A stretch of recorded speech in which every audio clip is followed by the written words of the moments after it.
boa, tem aí, estamos comendo, mas nós estamos numa vontade de comer carne. Mas numa vontade de comer carne. O que chove daqui? O que choveu logo depois? Irmãos, chuva de codorna. Sabe o que Deus estava falando? O que é que vocês querem? Escolha o cardápio. Estou disposto a fazer. Queremos água? Libera água para a galera. Queremos pão? Dá uma olhada aí. Os campos estão brancos. Mas não queria carne. Que barulho que faz a codorna? Eu ia imitar galinha, eu ia passar vergonha. Mãe, choveu codorna. Sei lá. E aí Moisés dizendo, deve até ovo. Irmão, o que Deus já deixou faltar na sua mesa? Para você achar que Ele não vai suprir de novo o que você está precisando hoje.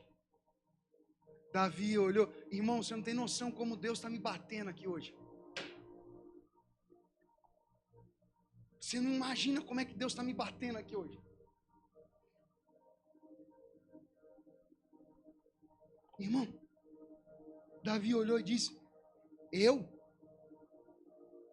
fui jovem, hoje sou velho, porém eu nunca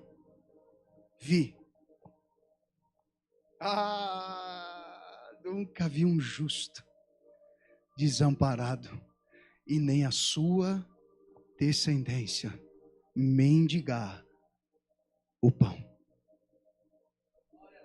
Deus mudou? Deus mudou? Fomos justificados pelo sangue da cruz? Então não vai faltar na mesa, porque Ele é fiel para cumprir o que Ele está falando. Jeremias 17, ele vai dizer, Jeremias, o que vistes?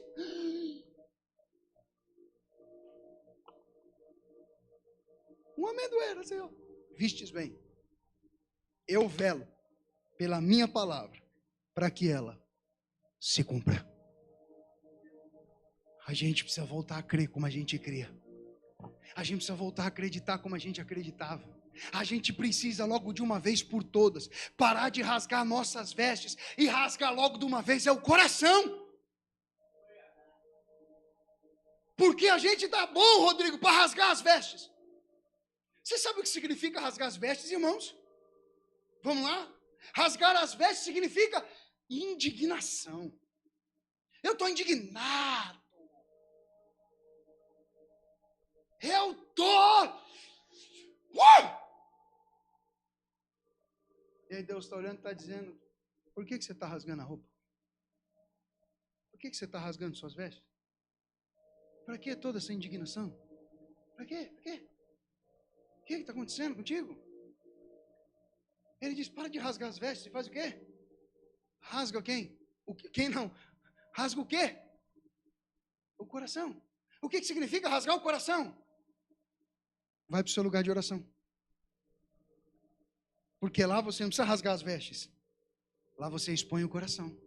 E na exposição do coração, Deus manifesta cura, milagre, libertação, transformação, renovação. Deus faz o que Ele tem para fazer.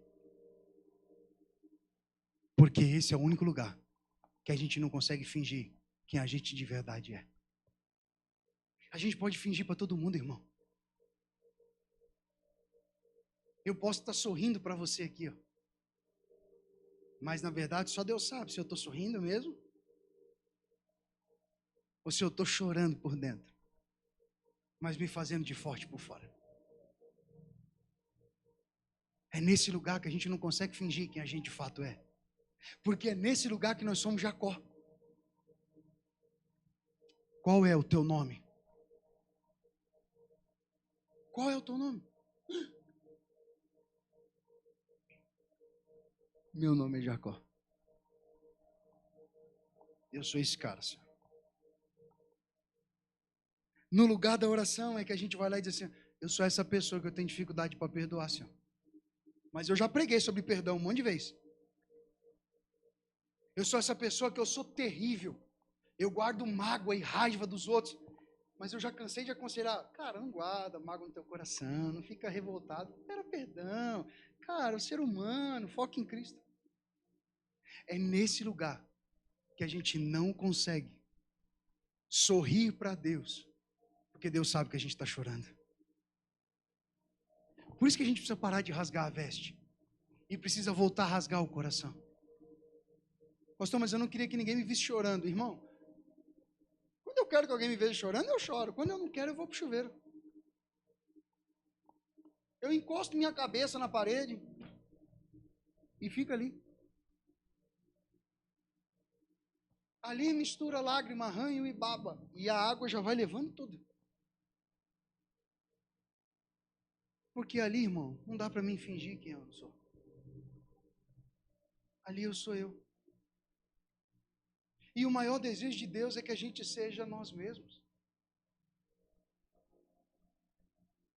O maior desejo de Deus é esse, cara. Que a gente seja quem realmente Ele nos criou para ser.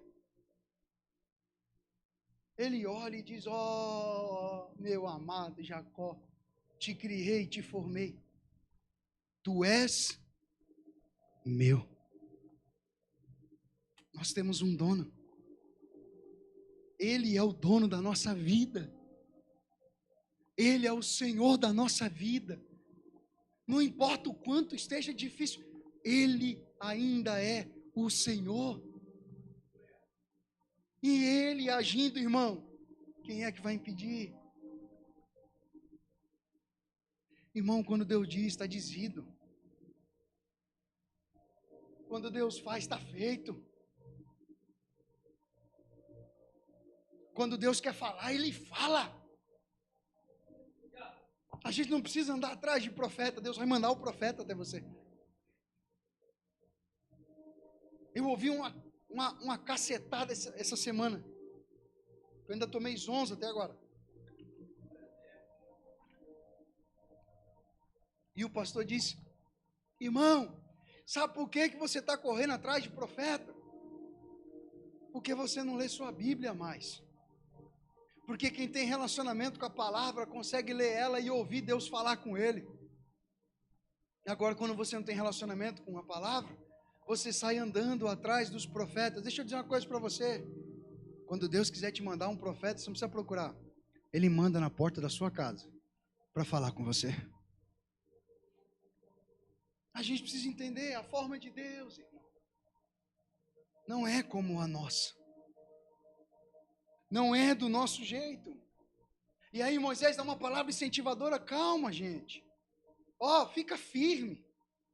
Vocês não vão mais ver esses caras. Deus vai ser glorificado neles, diante dos olhos de vocês.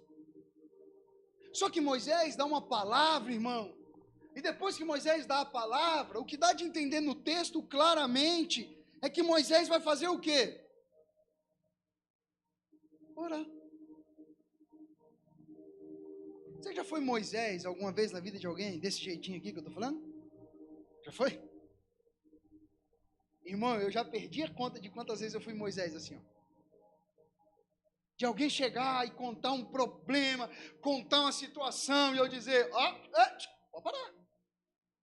Deus é contigo. Deus te deu uma palavra. O diabo não vai pôr a unha aí, não.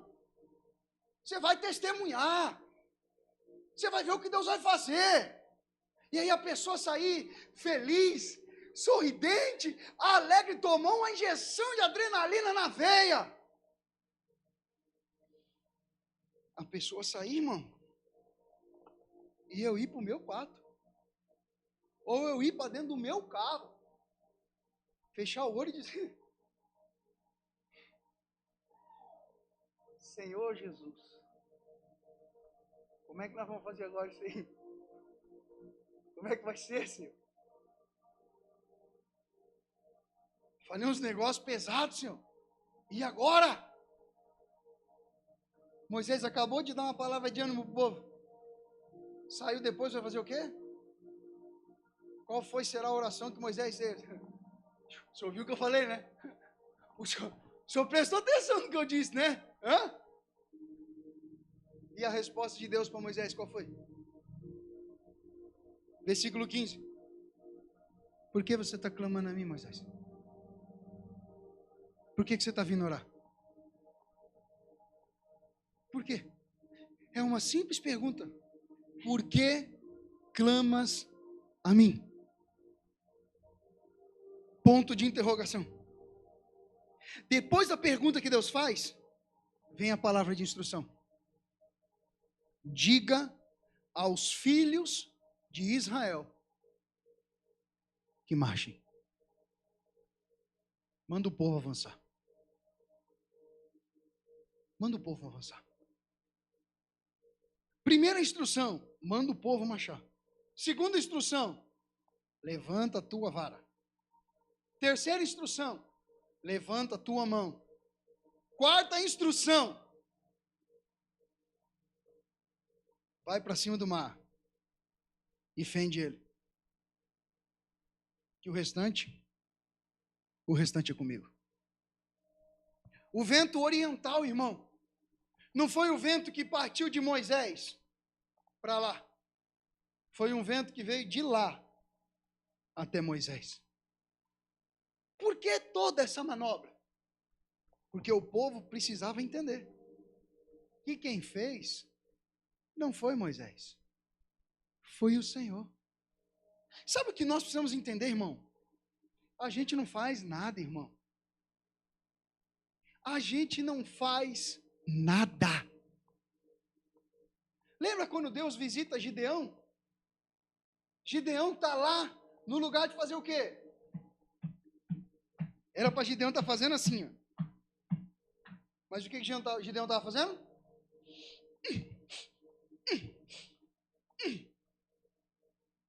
O anjo olhou para ele e falou assim: ei, varão valoroso, vai nessa fossa aí, bichão. Deus é contigo. Talvez Gideão parou, com a cara toda suada, olhou para trás e disse: como é que é? Se Deus é conosco, por que não sobreveio toda essa desgraceira toda? O que é das histórias que os nossos pais nos contaram? Como é que é isso aí? Irmão, tu já percebeu uma coisa muito legal na Bíblia? Deus não responde questionamento. Você já percebeu isso, que Deus não responde questionamento? Deus poderia ter olhado para Gideão e disse assim: tá, vou responder o que você quer saber. Pera lá, vamos lá. Não, Deus olhou para Gideão e disse assim: vai nessa tua força, varão valoroso. Eu vou te usar para livrar o meu povo da mão dos inimigos. Aí Gideão começa a fazer o quê? Capa de lamento. Como isso vai acontecer, Senhor? Eu sou o menor da casa do papai. A casa do papai é a mais pobre do clã. Quando é que você vai entender que Deus não depende de você para fazer o que Ele tem que fazer? Quando que você vai entender, irmão? Deus não depende do teu recurso para fazer o que Ele tem para fazer. Eu quero pegar o gancho no que o irmão Rodrigo, o diácono Rodrigo falou aqui. Deus não precisa que tu faça empréstimo para Ele fazer. Outra paulada na minha cabeça. Deus não precisa que você se humilhe, se tornando escravo de alguém pedindo emprestado.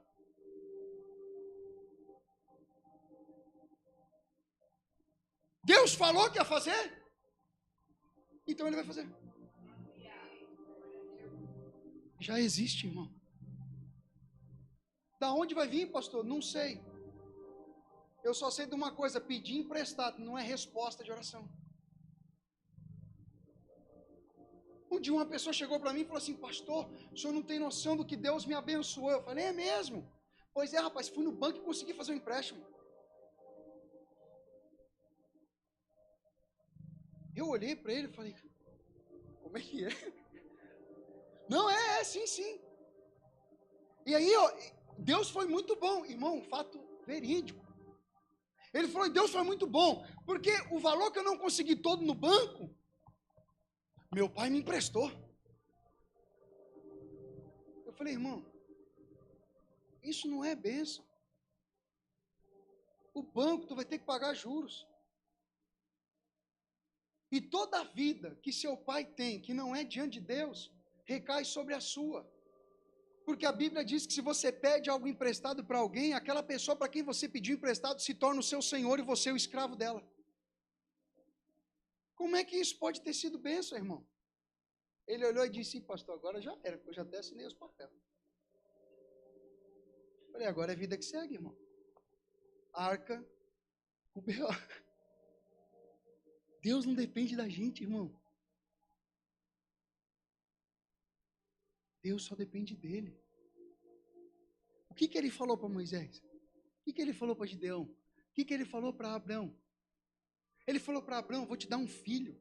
Sara, tua mulher, a estéril, vai te dar um filho. O que Sara fez? Abraão, meu marido, está aqui Agar, minha serva, uma egípcia bonita, formosa, com útero zero bala, leva ela, se deita com ela, vai te dar um filho, e está tudo certo. O que Abraão fez?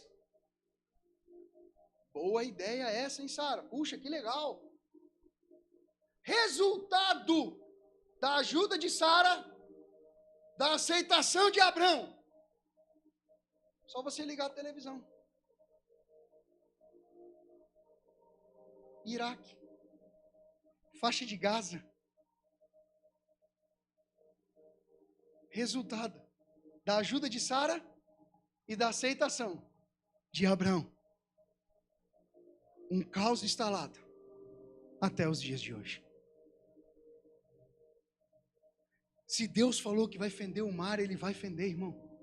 Pastor, se não tiver mar, Ele rasga o asfalto para tu passar. Se não tiver asfalto, Ele rasga a terra. O céu desce na terra. Mas Ele cumpre tudo o que Ele falou. Por isso que Ele disse a Jeremias, o que vês, Jeremias? Eu velo pela minha palavra, para que ela se cumpra. Tem tanta coisa, irmão. Tanta coisa.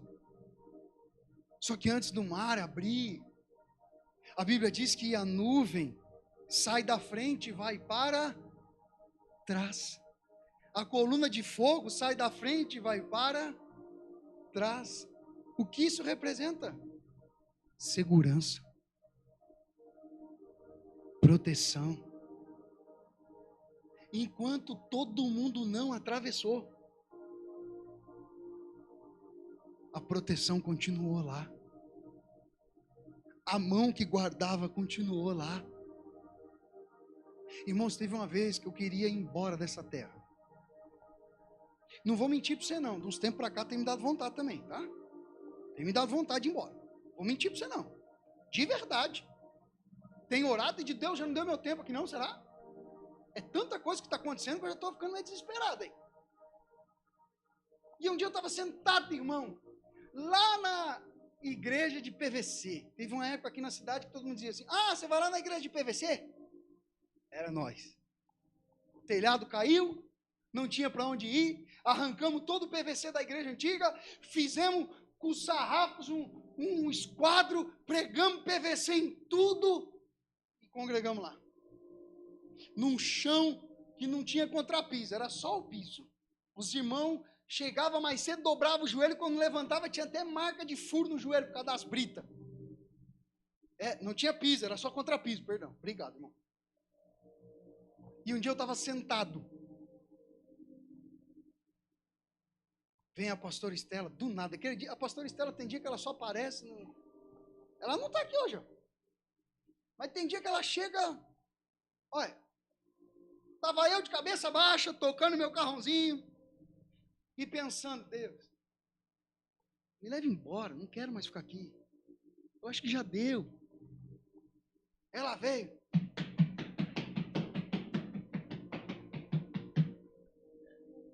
Abaixou bem no meu ouvidinho e disse: você não vai embora. Não é o tempo.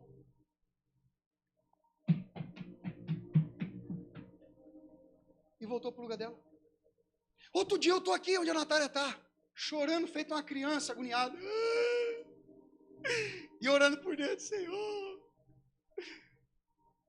eu devo estar cego, não é possível. O Senhor falou tanta coisa.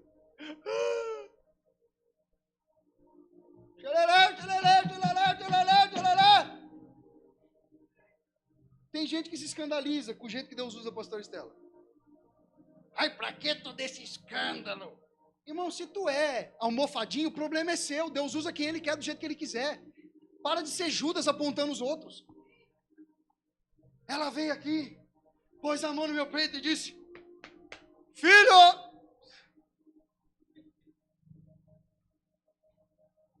eu falei e eu vou cumprir. Para de olhar com os teus olhos, porque eu sei que a circunstância não é favorável, mas o que eu falei, eu cumpro. Voltou para o fundo de novo. Irmão, quando Deus quer falar, Ele vai falar. Quando Deus quiser dar uma direção, Ele vai dar. E talvez vai ser alguém que vai chegar numa boa. Querido, poxa, ó.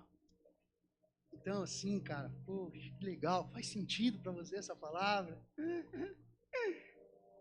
Mas tem outros que vai chegar, irmão, na unção do corta-cana, risca-céu, aviãozinho, e vai dizer para você: então, tu queria uma resposta? Deus te trouxe uma resposta. Uau! Deus e as suas multiformes. E tem dia que Deus não vai levantar ninguém no culto. Tem dia que Deus não vai levantar uma alma viva. Às vezes eu sinto falta da tia do coque nos cultos, irmão. Numa dessas, a tia do coque já estava doida, dando glória, aleluia, falando até em mistério. Tem dia que Deus não vai levantar uma alma viva, sabe por quê? Porque o único jeito que Ele quer falar com a igreja toda naquele dia é através da liberação da palavra. Só que aí você vai ter que estar com o coração disposto a receber aquilo que Deus está falando. Senão você vai embora e vai dizer: o pastor estava endemoniado, estava na carne, bisteca pura, e Deus nem falou no culto hoje. Deus e as suas multiformes. Deus e a sua forma de agir. Eu estava semanas passadas, irmão, orando e dizendo: Deus, será que eu sou o louco? Deus, será que eu sou o doido? Me ajuda! Aí eu estava fazendo uma instalação numa pastelaria, e eu olhei assim do lado um potinho, caixinha de promessas. É alguém da época da caixinha de promessas? Coisa boa aquela caixinha, né, irmão? Alguém já tirou uma palavra que foi certeira assim? O cliente quer pipipi, e eu assim: aham, então. E meu olho aqui na caixinha de promessas. Aham. E aqui? Aí ele falou assim: eu vou ali. Eu disse: graças a Deus. Fui lá, irmão, fiz questão de guardar aqui, ó. Tá aqui atrás, aqui, ó. Falei: Deus, o senhor tem que falar comigo. E eu olhei aqui, eu peguei a palavra, estava enroladinha, feito um canudinho. Aí eu peguei, pus o dedo.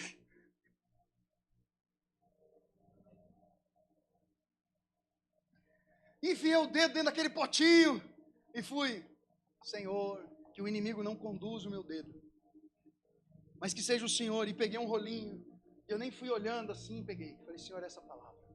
Tirei aqui a argolinha, pus em cima da mesa e aqui: Senhor. E a menina que trabalha comigo olhando para minha cara.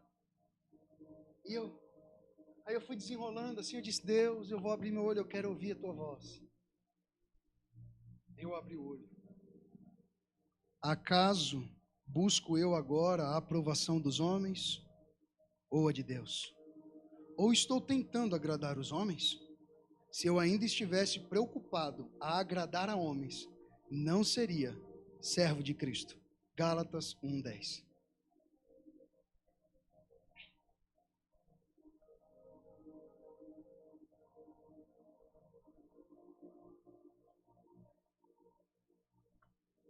Eu nunca quis agradar ninguém, irmão. Por isso que já perdi muita gente aqui na Casa de Oração Filadélfia. Eu não estou aqui para te agradar, querido. Eu estou aqui só para ser a voz do que clama no deserto. E está tudo bem. Está tudo bem. Deus ainda fala. Deus ainda fala.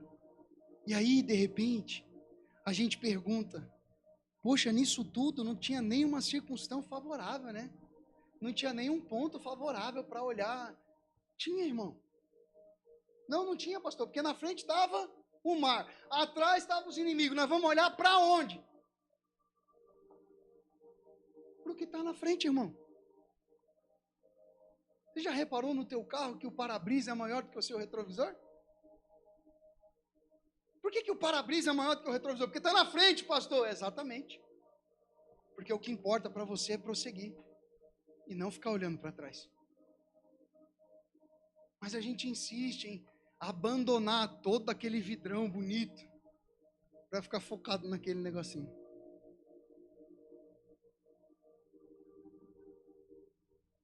Tira o bicho aí, é o inimigo.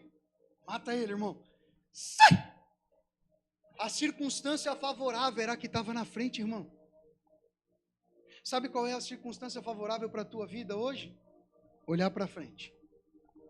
Essa é a sua circunstância favorável. A nossa circunstância favorável, o lugar onde os nossos olhos devem estar. Irmão, eu tenho 6 páginas de esboço, eu não saí da primeira. É olhar para frente. É olhar para o que Deus está pondo diante de ti. Porque eu amo o texto de Filipenses. Não é 4:13 que diz, eu posso todas as coisas daquele que me fortalece. Mas é 3. 11, 12, 13. Não que eu já o tenha alcançado todas as coisas. E nem seja perfeito em tudo. Mas uma coisa eu faço.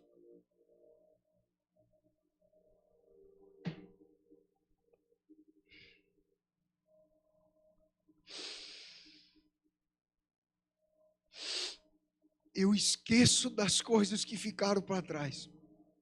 E eu avanço para aquelas que estão diante de mim. Para o prêmio, para o alvo da soberana vocação em glória por Cristo Jesus. Tu tá olhando muito para o retrovisor, cara. Tu tá olhando muito para o que já foi. Por isso que tu tá amarrado, por isso que tu tá amarrada. Por isso que você está sofrendo, porque você está fazendo na força do seu braço. Deixa Deus fazer. Deixa Ele assumir o timão, cara. Deixa Ele assumir a direção do carro, meu. Sabe, olha para o que está para frente. A circunstância favorável é frente. A circunstância favorável é o que está diante dos teus olhos. Meu Deus, irmão, para de carregar defunto. Eu não sei por que eu estou dizendo isso. Para de carregar defunto. Para de carregar pessoas que já se foram da sua vida. Se não está mais na sua vida, é porque não tinha que estar. Para de carregar situações que um dia fizeram para você. Para de carregar palavras que um dia lançaram, meu Deus do céu. Olha para o que está na frente. Olha para o que está diante dos seus olhos. Porque você não está entendendo. O diabo está conseguindo te cegar. O diabo não está deixando você baixar os seus olhos. Você está olhando para o retrovisor, abaixa o olho. Olha para o para-brisa. Olha para frente. Já foi, irmão. Quando a gente não está preocupado com o que fizeram conosco. Obrigado, mano. Quando a gente não está preocupado com o que fizeram conosco, a gente está preocupado com o que a gente fez. Poxa, um dia eu machuquei. Poxa, um dia eu feri. Poxa, um dia eu magoei. Irmão, tu já magoou alguém? Já?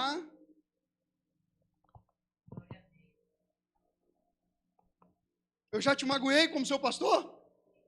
Já? Obrigado, irmã, pela sinceridade. Você acha que você já me magoou alguma vez? Sabe qual está sendo nossas diferenças? Uns escolhem olhar para trás e outros preferem olhar para frente.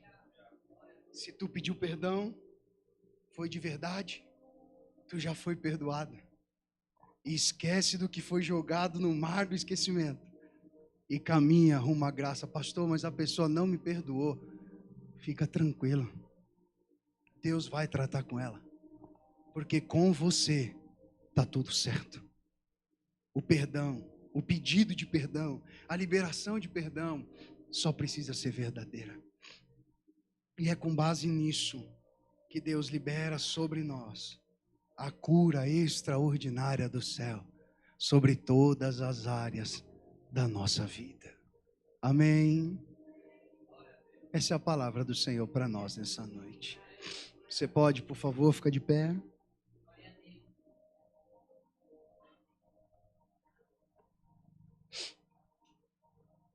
Não, sem brincadeira.